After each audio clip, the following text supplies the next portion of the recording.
John is an artist. He's a digital luthier and a researcher in music interaction with particular attention to accessibility and inclusion.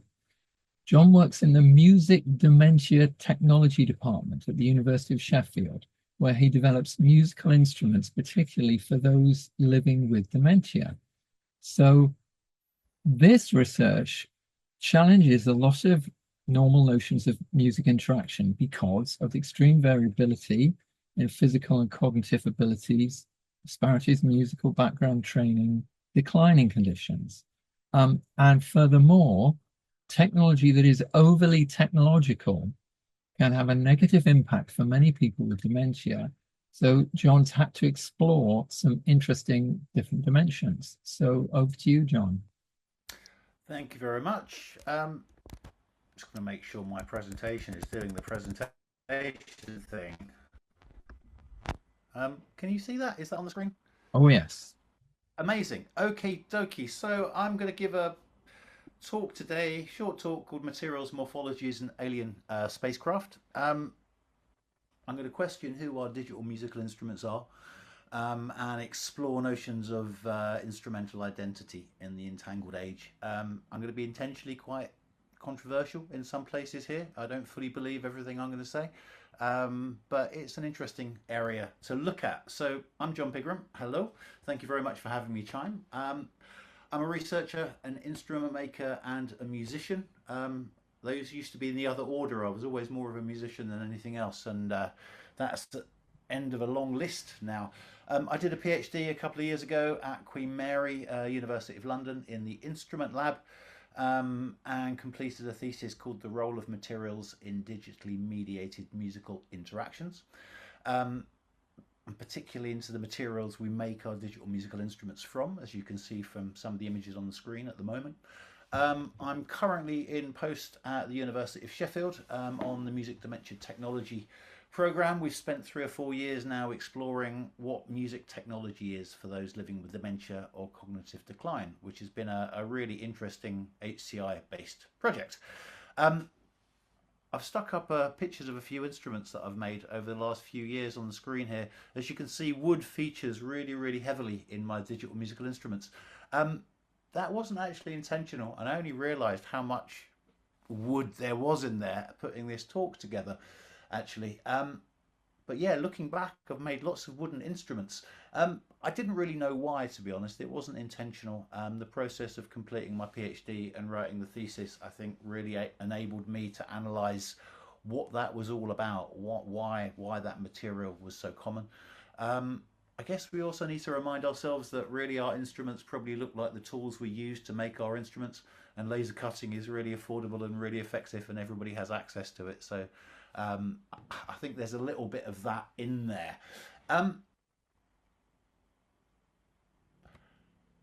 particularly interested in instrument and identity of digital musical instruments. Sometimes I worry that they have very little identity, but that's what we're going to open up a little bit more now. I have relationships with my instruments. They've got characters. I interact, to use the broad term there, with them. It's not a one-way street. It's a two-way level of communication, which is maybe something I've got from a classical upbringing as a performer, and spending a lot of time surrounded by wonderful objects that have culture and meaning and relationship. I've got far too many guitars, but you know what? None of them are the same, and I don't play any of them the same. And that's something I feel should overlap into digital musical instruments as well. And it's something that over the last few years I've tried to force a lot more in there. Thor, talking about digital organology in his 2017 paper, says all musical cultures have ways of understanding their instruments that involve sorting them into meaningful categories. So when writing my thesis, I actually did a little bit of research into classification systems and had a look at how we've understood our instruments in the past, going back to the Natas Astra 2000 BC. Understood instruments through the categories of strings, drums, flutes and solids. Later European classifications used strings, wind, percussion. The Hornbostel-Sachs, which is probably the most notable classification, had initially 4 categories: idiophones, membrophones, chordophones and aerophones. Even in the Western Orchestra with the clumsily named woodwind, brass, strings and percussion, the notion of material and morphology is almost inseparable from the way we describe, understand and categorize musical instruments. Well, it was until about 1940. In 1940, the Hornbostel-Sachs wrote the fifth classification called Electrophones to account for the development of electronic and electric musical instruments that were popping up. In a complete departure, it used the categories of synthesizer, keyboard, organ, mellotron, novochord, theremin and stylophone. I think we probably all know what all of those are, but does everybody? We seem to have gone from a domain of using material and morphology to make really clear understandings and classifications of instruments into something that's almost more epistemic. It's a system of knowledge that we maybe don't all have. It made me think, is this problem in classifying instruments actually indicative of a wider problem, which is the fact that we didn't really understand who these instruments were, what were their identities?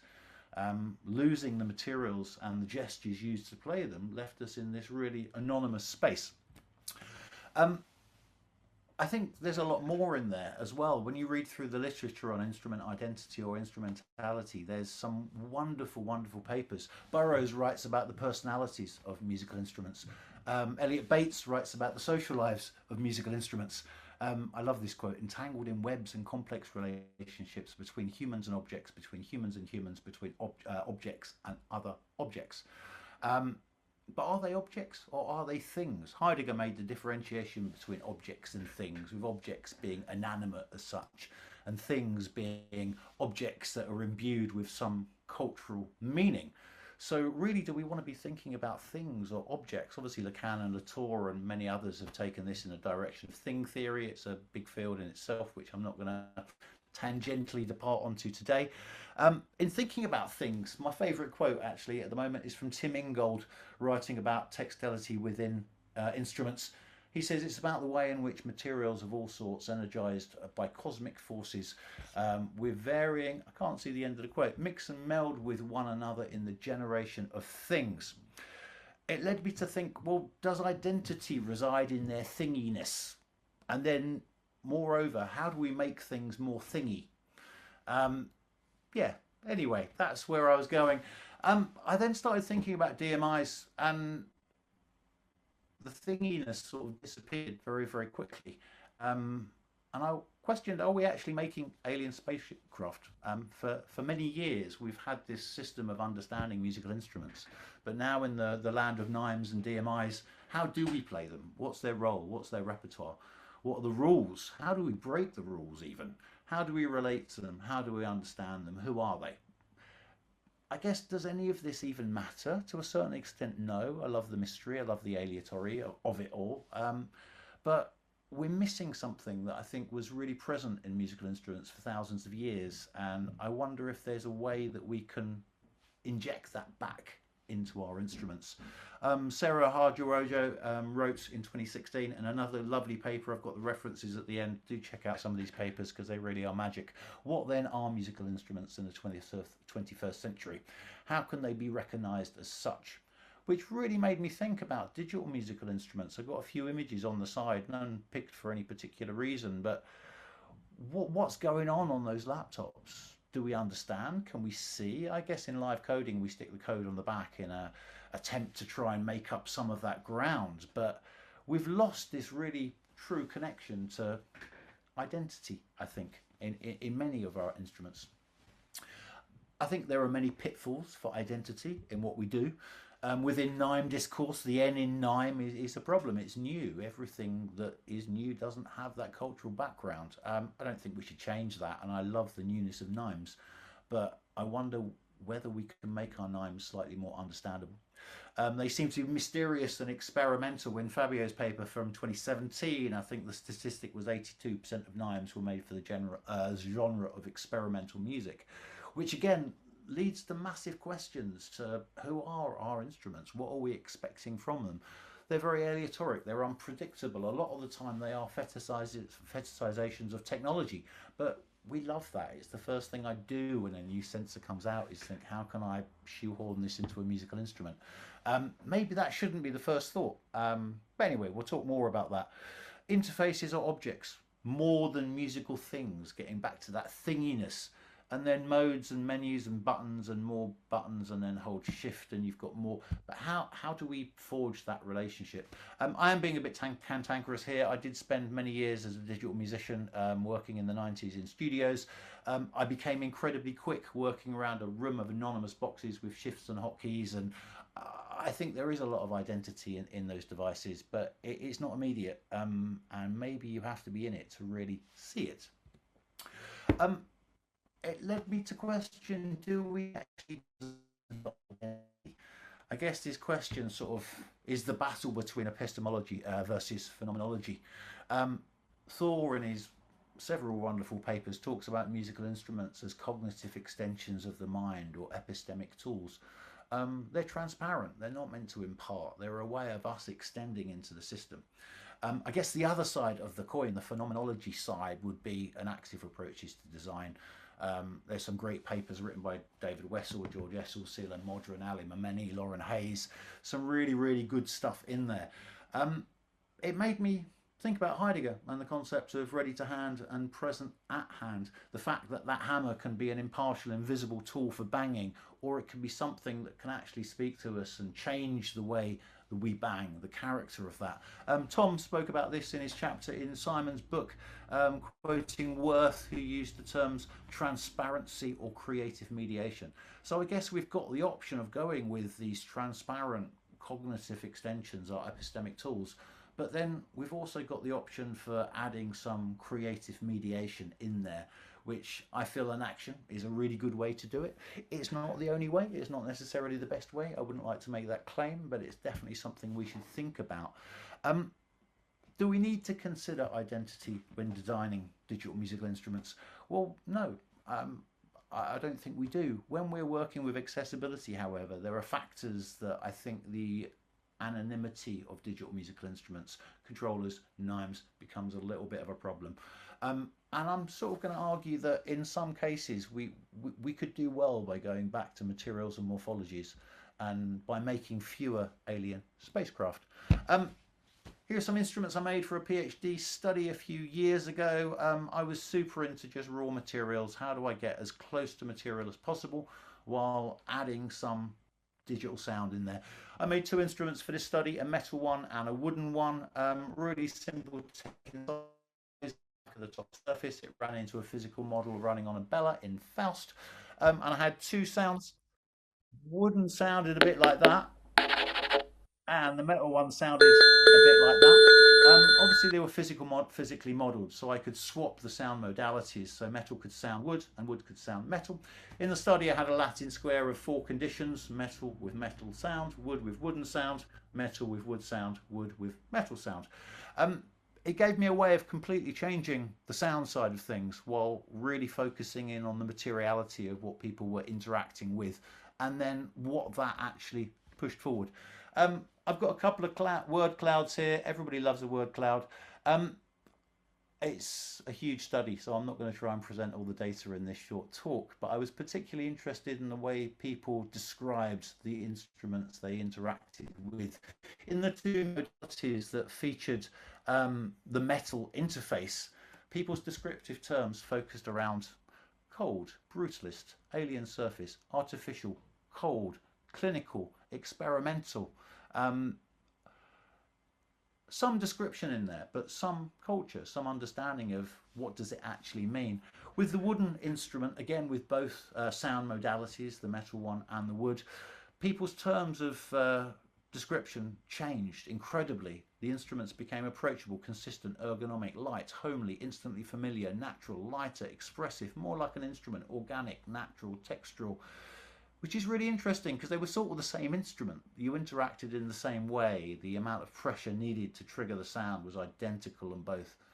All that really changed was the object that we were touching, but these two things became completely different instruments while being exactly the same things at the time. And it really opened up my mind to the power that materials can have. As I say, I'm not going to talk too much about this study, but beyond the actual descriptions, from these descriptions, characters, personalities, interaction approaches, even musical repertoire came out of that understanding of material, which this doesn't do for me. I love this, it's my favorite controller in the world, but I don't think I'd use any of those terms to describe it. I'm back in the episteme and well away from the phenomenology, which is a interesting place to be.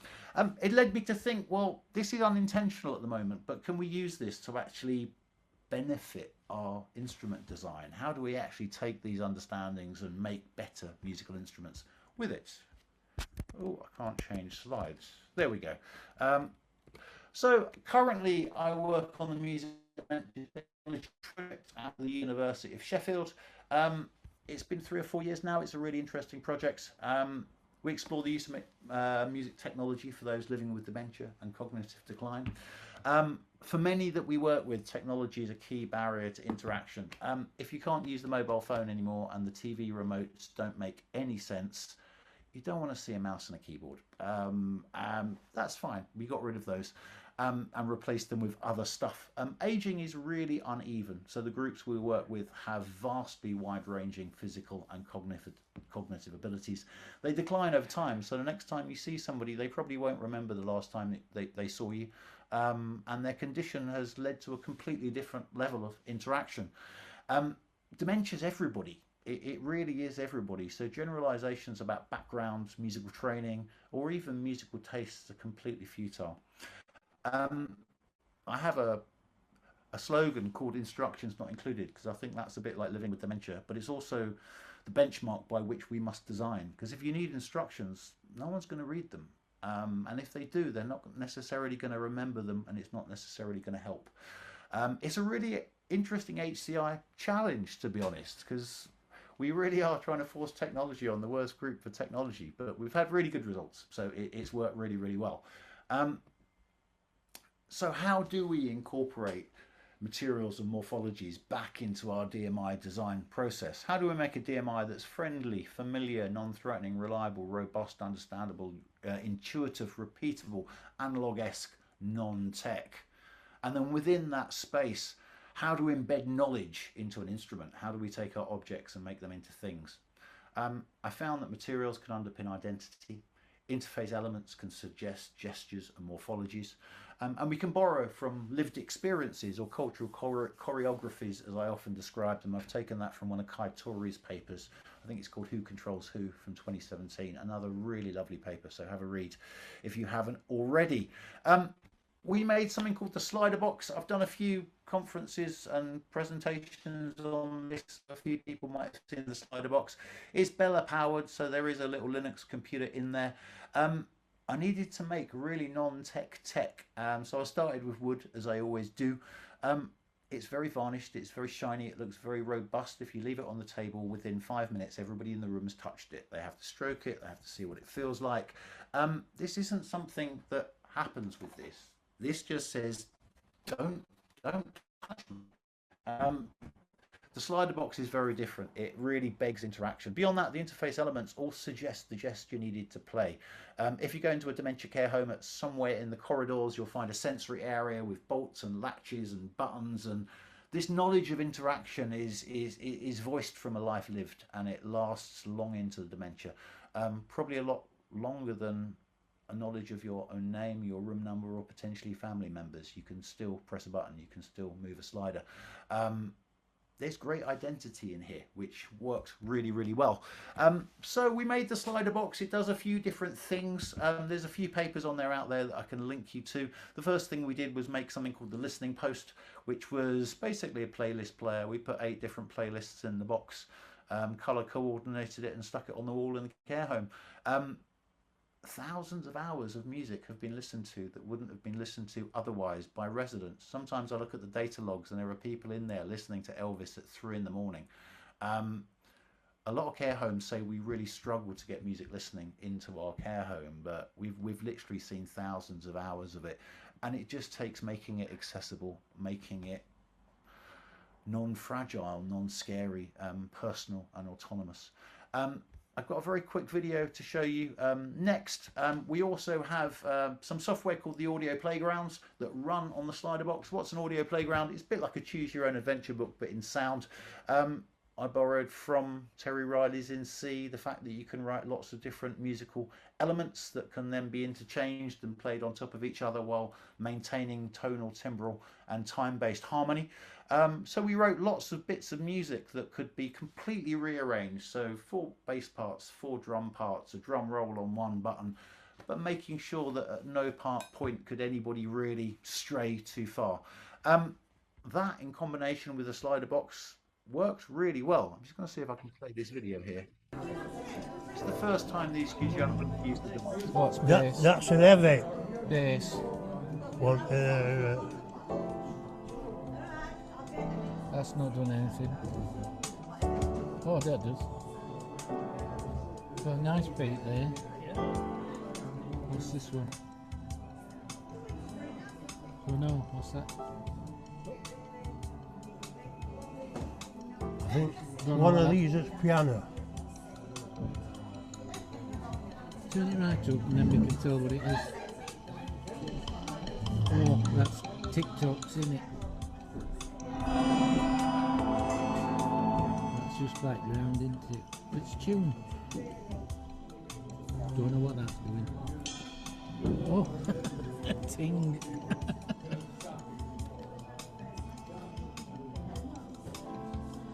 Ah, that's piano. Is it the other way around? Could it be? That's piano, what you used to do there. Well, that's on. Really warms my heart to see this interaction. 2 gentlemen living with dementia, neither of which are particularly musical. I know if we wheeled in an alien spaceship, they would have absolutely run a mile. We don't tell them how to use the device, we just present it. The device explains its use and their experience guides and frames that. It works better than we thought it would. But yeah, we've had lots and lots of magic moments. Over the last 4 years, we've probably had about 500 people using our devices.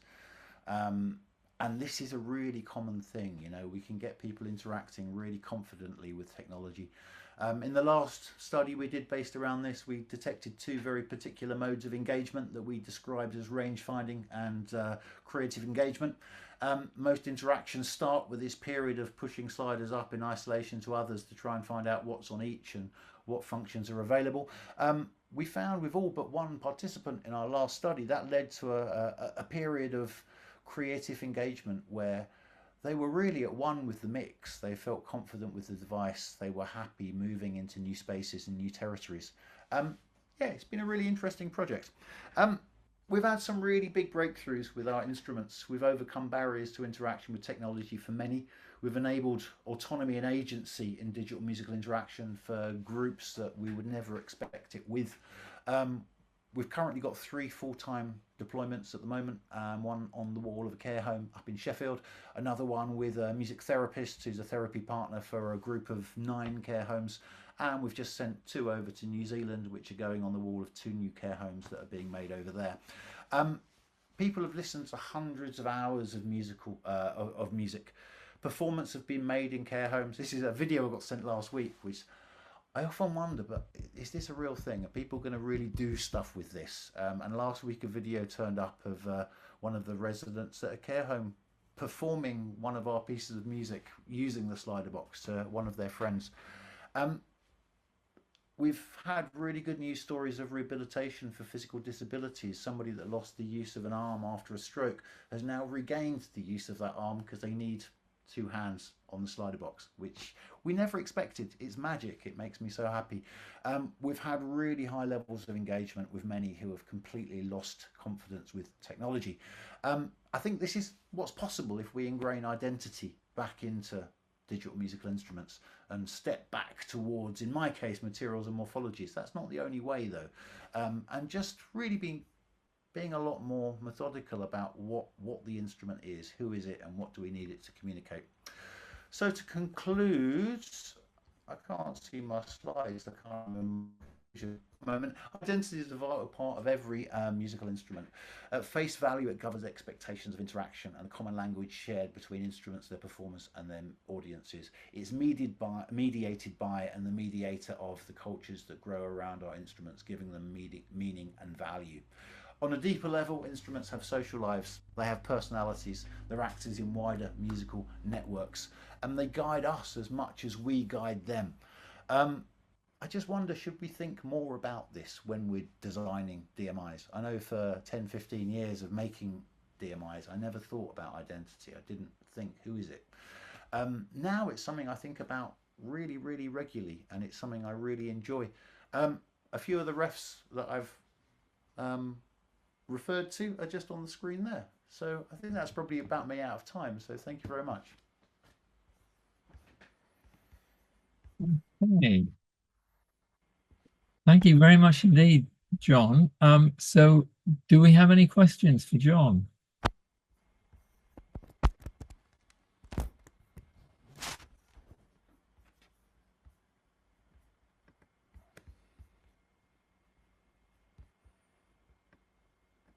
So can you tell us a bit more about epistemology versus phenomenology? Yeah, I guess it's knowledge based on knowledge versus experience, really. I think with a lot of digital musical instruments, we're not really communicating through a lived experience. We're communicating through a system of knowledge.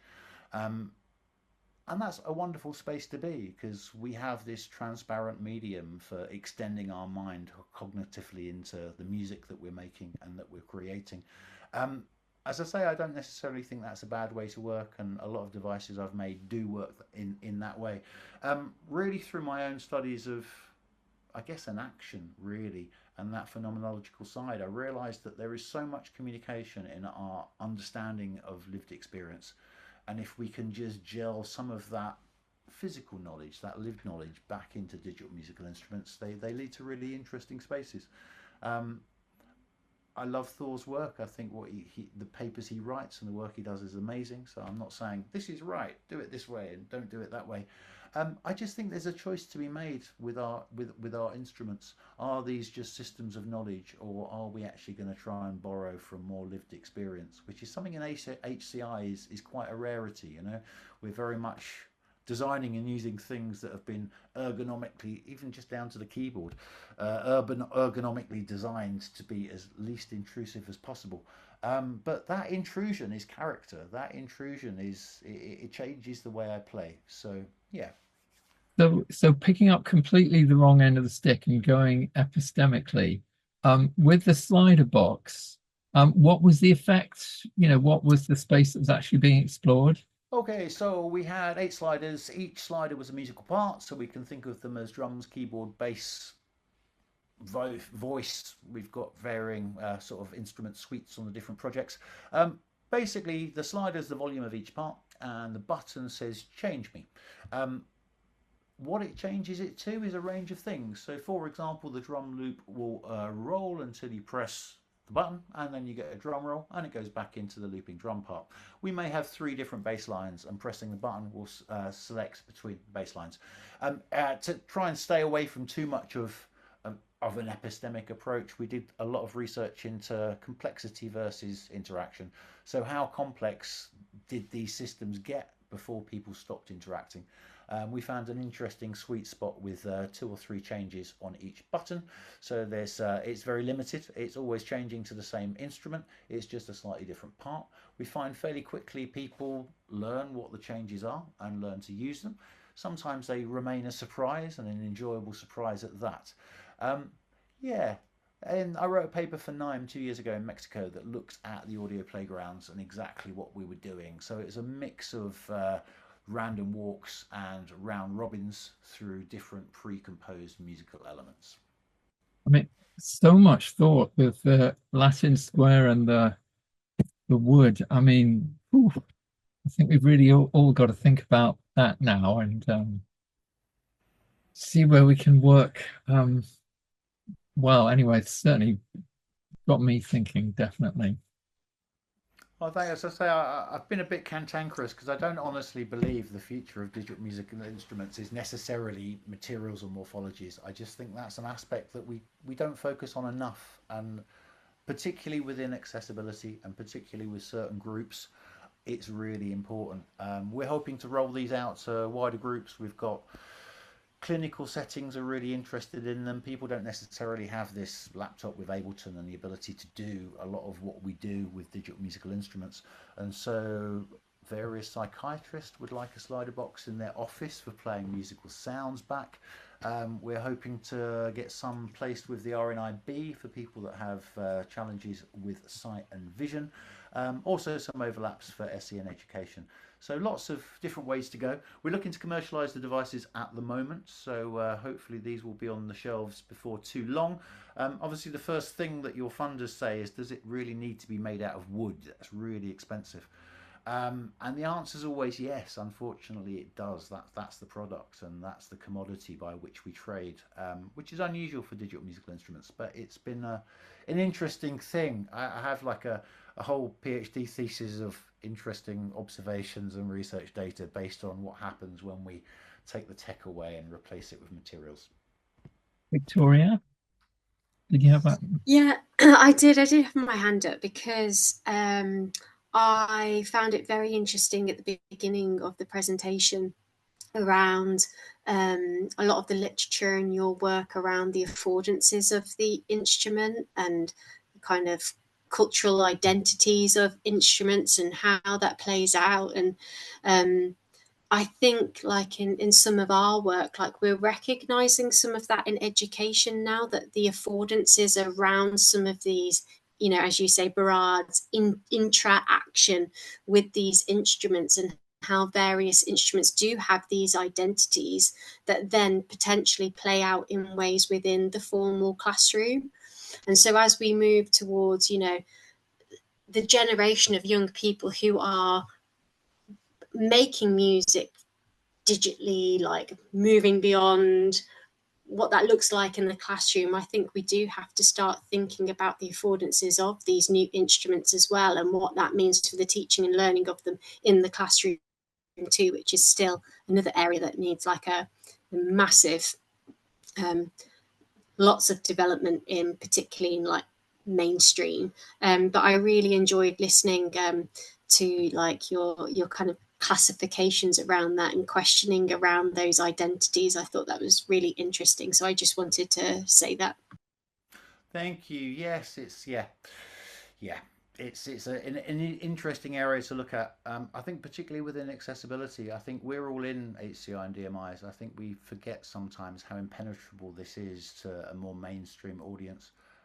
This is something that really took me by surprise straight away when working with music dementia technology, just because I don't think I'd ever been in such a diverse participant group, you know. Usually we're so pigeonholed with the type of people we talk to about our ideas and the type of people we incorporate into our studies that we're really in our own echo chamber. And it's not until you have to make something as niche as a DMI for an audience that's as wide as people living with dementia before you realize some of the pitfalls. So it's been an interesting journey. So let's thank Jon again, and let's move on to the final stage of the thing, which is we're opening out to wider questions. So you get special marks if you can think of themes or questions that cut across both talks, or just really anything anybody wants to ask the speakers or just generally wants to ask about. So just widening it out a bit. Please do jump in, especially if you haven't said anything previously, by all means. Go for it, Jan. Lovely to see you. Hello. Yeah, thanks very much. Quite different talks, but yeah, it's hard to come up with a question, I guess, that links or pulls those two worlds together. One thing I was thinking about was that came up perhaps in both talks was around transparency and how you kind of navigate that sometimes making that process really transparent is overwhelming and potentially not useful. So in Jon, in your work, if you kind of seem to be suggesting that, like you said, using a mouse and keyboard, right, and placing that there is just a no-no, like that's not helpful. But also it seems that by showcasing the technology, it feels quite alien, and that's a no-no. But then depending on the different groups that you could be working in, sometimes hiding the technology can be problematic as well, because people are left could be left feeling, well, I don't understand how this works, and it feels like a puzzle rather than feeling like something that they can engage with. So I guess I'm really just curious about how you have kind of navigated that. Like, I understand how you've worked on that quite iteratively, but is there an approach that you kind of explicitly took kind of going into that in terms of transparency of process or technology or yeah, the long-winded question, sorry. I think for us, we went the other way. We were trying to avoid the transparency that a lot of the technology has. We wanted to really ingrain the instructions in the object. And so we really went for materials that reinforced robust interaction, interface elements that I think pretty much everybody would slide a slider when presented with a slider. But if that was a multi-button press or hold shift and move that, we'd have zero integration. So it's finding that balance. Obviously, we don't want to deter people's interaction with an object, but I guess to a certain extent, how many people understand exactly how the acoustics of their violin work? I don't think they necessarily do, but culturally we accept the noise it makes, the repertoire it plays, and how we interact with it. And I think my thinking is, how do we move that type of knowledge into the realm of digital musical instruments?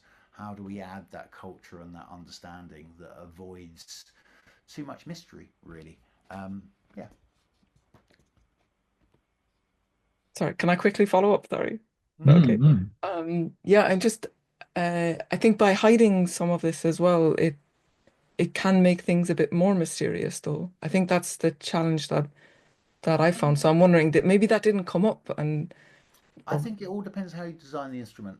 In okay. our case, we thought a lot about multimodal feedback, latency, all terms that we probably wouldn't ever use with people using our instruments on our projects. It needed to be really clear. Anytime that a sound was made, it had to happen instantaneously to your button press. So we used Bella for super low latency. Yeah, I've forgotten what my thread where I was going with that one. I think we didn't get too many people questioning with the boxes. The fact that there was a computer in there, the fact that people didn't necessarily fully understand exactly what was going on, I think that was answered by the nature of the interaction. When they pressed the button, it did something. That something was really clearly indicated in sound and with lights, and then their role within that became a lot clearer from there. I guess the more point of mystery was, what do we do? Because a lot of people haven't mixed a piece of music before, or thought, oh, I can change the level of the drum beat. So in a way, that was more of the awkward point of mystery. It was getting people to think, well, okay, this is a new interaction with music. But yeah, we didn't have people really questioning the devices as such. What's in there? Why does it do what it does? But as I say, that was really a matter of reducing latency, making sure people were aware when they were making a change or a choice, and making sure that choice was so clearly signposted, it wasn't something that was second guessed. Yeah, that makes sense. Thank you. So I've got a question for Victoria, which is, that was very sobering, being told about the changes in policy and funding, and I don't know, maybe cultural wider pressures and changes. But what I'm wondering is there anything in particular that music and HCI people should perhaps be thinking about? Is there anything that people in this area could do to help or alleviate, or is there anything we should be thinking about that might make a positive contribution to that whole set of problems? I mean, it's great that, for example, I come from education, and yet I'm speaking to you, the network here. that is the steps that we should be taking more with what we do.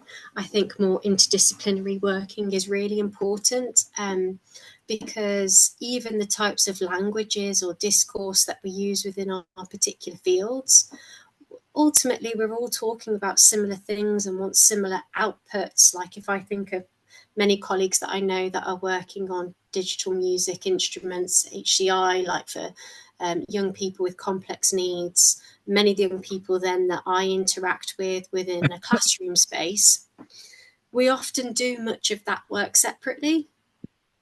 And much more of our discourse and language and understanding of our particular fields needs to be more interdisciplinary so that they start to interact with one another better.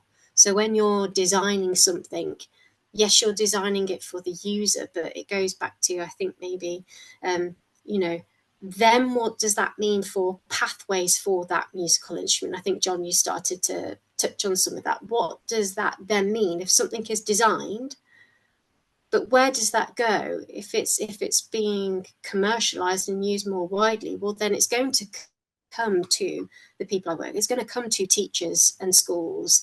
And then what happens with that then? What happens to the teaching and the learning and the assessment of those instruments? So the fact that I'm here talking to you all is great, meeting people, engaging in this way. But I definitely think that when we think about, say, even applying for funding and funding streams, I really think that different knowledges, different experiences, different fields of practice should try to work together more so that there is impact across the board. We have greater understanding of your field, your knowledge, like much of the language and, stuff that you're talking about, John. I haven't heard that before. I don't understand how to make an instrument, but I can start to unpick the musical learning and what that means for the teaching and learning of it within a classroom. So if we have more of that collaboration together, I think that's where we can progress things and move things forward. Absolutely. I think this is an accessibility issue as well, really. I spent 10 years teaching young kids in Hackney in London music. It was a very urban environment. I don't think I ever mentioned Mozart once. I certainly mentioned Stormzy possibly every day for a couple of years. I think it's really important that we make music accessible, and for people that, as you highlighted, come from certain social economic backgrounds, they don't have this background of instrumental learning or piano lessons or bought a guitar age 6, as many of us may have had that experience. But if you put them in front of a computer and ask them to make some grime or some hip hop, they do amazingly well. And I think education needs to recognize that. And yeah, I think there's an accessibility requirement for certain groups that possibly DMIs and a more HCI approach can, they'll really thrive, I think. So absolutely, more of that needs to start to filter through into formal school music education. So some of those practices that you're talking about, John, and I don't know what you worked on, but a lot of that happens outside of school in these extracurricular community with community organisations, and doesn't happen in formal education. But formal education is where our formal interaction happens with these things. It can often be like, the stimulus then to go and work with a music community or something like that. All the genres repertoires should be, the national curriculum says broad. The music curriculum, a whole range of genres and repertoires and instruments and approaches. So I completely agree with you. More of that for me needs to happen in formal education and not be something that happens as an opportunity outside. And it should be given value too. So if you think about GCSE and A level, and there's BTEC too, but I mean the opportunities are decreasing to extend that formal education in school. And often when you think about, maybe if you ask who does GCSE and A-level music, I'm sure that you will probably likely find out, I mean, don't quote me, but I imagine it might be more typical traditional non-DMI kind of instruments, etc., that are used in those kind of formal assessments. So we've got a long way to go to support that. Absolutely. I think there's also a knowledge drain with music technology. What we find quite a lot with people that want to use the slider box is they're really interested in what it does, they're really interested in the experience it facilitates, but they feel as facilitators they don't necessarily have the skills or the equipment or the knowledge to do that. And I know we always think about accessibility in a very traditional way, sort of making an object accessible to a certain person. But I think it goes a lot further than that, is making the concept of the knowledge accessible. Does the facilitator actually have the ability to bring this into a classroom and do something? And a lot of the work we do in Sheffield really looks at that. How do we actually make the facilitation of this possible by a care home staff or a music therapist or a surgeon, as opposed to the very traditional people that have always delivered that knowledge? Absolutely. And like, although most of the presentation was on secondary, obviously in the education faculty, I work sometimes on the IT programs in primary. And I can tell you that as a trainee teacher, you get very little time to learn how to teach music. And then you go and you've got your primary class. And I would say that it's probably one of the subjects that teachers feel, like primary teachers feel less confident teaching in. So what does that then mean for the young people when they get into secondary, if they don't have teachers who are very confident? And that's just confident in music. And then you add the kind of digital element to that, and oh my goodness, like that is scary. So there are huge pathway transition problems too. So teacher training and facilitator training is definitely a huge one too that needs a lot of work. I guess costly as well. You know, what we find with dementia is all of this stuff lives behind a paywall. Well, music is recognized so widely as a vital non-pharmacological therapy, but we only get half an hour on a Wednesday afternoon because then that's when the facilitator is available, and it costs a lot of money. And I think in terms of accessibility, we need to think not just about making accessible devices, but making the whole thing accessible. How do we actually make music something that's there 24 hours a day, 7 days a week? It doesn't need an expensive facilitator to come in, and it's something that everybody can engage with straight away. That was an interesting part of what we've been looking at. So we haven't necessarily worked that one out fully, but I think accessibility is a wider thing than we often attribute it to. So John, I'm thinking the stuff that you've been doing is an amazing example of something aiming at accessibility, getting a whole bunch of hours of engagement and having a pathway to being commercialized. That's, I think, stunningly unusual and wonderful. Over the last couple of years, there's been a lot of discussion about all kinds of PhD projects where people make some amazing tool and it sort of goes nowhere because the person has to go and get a job somewhere else, and there's no money, no facilitator, no wider ecosystem. And I know you've been thinking about this problem a bit. So are there any thoughts or anything stirring in the... Yeah, I think a couple of things. I think the traditional rationale and method that we use to make digital musical instruments is I think we can rethink the way we approach some of these things. I think when you present a digital musical instrument to many people, it is an alien spacecraft, and I think if they're not in our field, they disinclude it from, is it useful? Would I use that? Is it something that's possible? And what we find with a slider box is usually people spend 5 minutes on it and they're like, oh, where can I buy one? The credit card is out. And I think as soon as you take the mystery out of these devices and you put really accessible handles on there, very much it sells itself. I think we've also been really lucky that we've got a device that's worked really well with our target audience, so we've had an awful lot of interest from there. I think also when we make digital musical instruments, we make them from a very niche perspective. We want them to do something very specific. But how many of us actually think, I'm going to make a really mainstream DMI? it's not something that I'd ever thought of really before. But yeah, when you think about mainstream appeal and what is it that the mainstream want, I think that there are ways of making really successful devices and things that do have real potential for commercialization.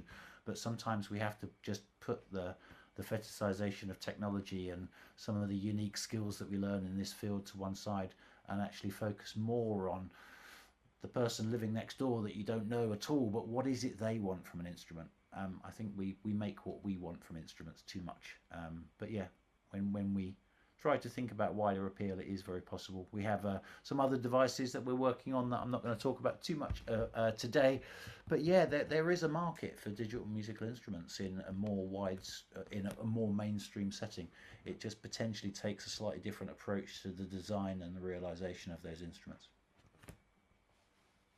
I'm not sure how this really fits. It's just an observation. Paul Mulholland and I have this wonderful PhD student, Noam Lederman, who he's a very high-level professional drummer. He's been, flown out regularly to LA to do sessions and so forth.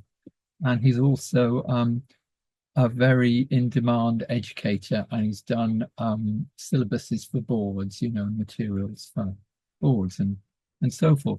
So for his PhD, he's been building a conversational agent for high-level professional drummers. So high-level professional drummers, they're backing, very well-known acts, and they have to play what you have to play. And they maybe don't feel they're being stretched like gospel drummers do, where they do like trading fours and so forth and have these amazing shredding battles. So he's made this agent, and bizarrely, well, not bizarrely, but anyway, as it so happens, all the professional high-level drummers love it to pieces. And they have long conversations with conversations. Yeah, they trade bars or fours with it, and they can steer it, though quite often they don't steer it. They just sort of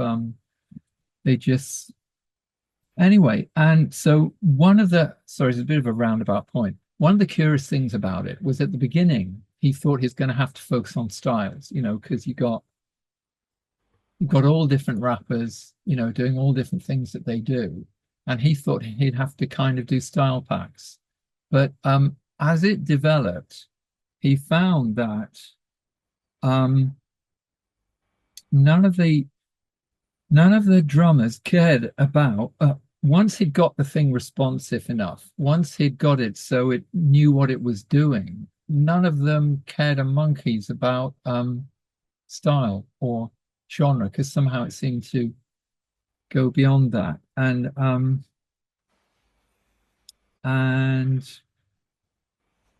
anyway, I think in a lot of areas of music, when you go into deeply enough, in enough seriousness, it's obviously very important to, in schools, focus on Stormzy for sure, no question. But when digging into the skills needed for people who go deeper, perhaps interesting things happen and more commonality emerges. Sorry, pretty stupid point, but anyway, there we go. No, absolutely. It was really interesting, actually. With the study that I presented a little bit earlier on, it was undertaken by 20 session musicians. They were percussion instruments, so they were all session drummers. None of them were the standard people that I would usually do a DMI study with. I guess we're all victims of our study methodology, and we tend to get people in of a very similar field, possibly people that were in our department or in our school. And their reflection on our technology is very much from within our own echo chamber.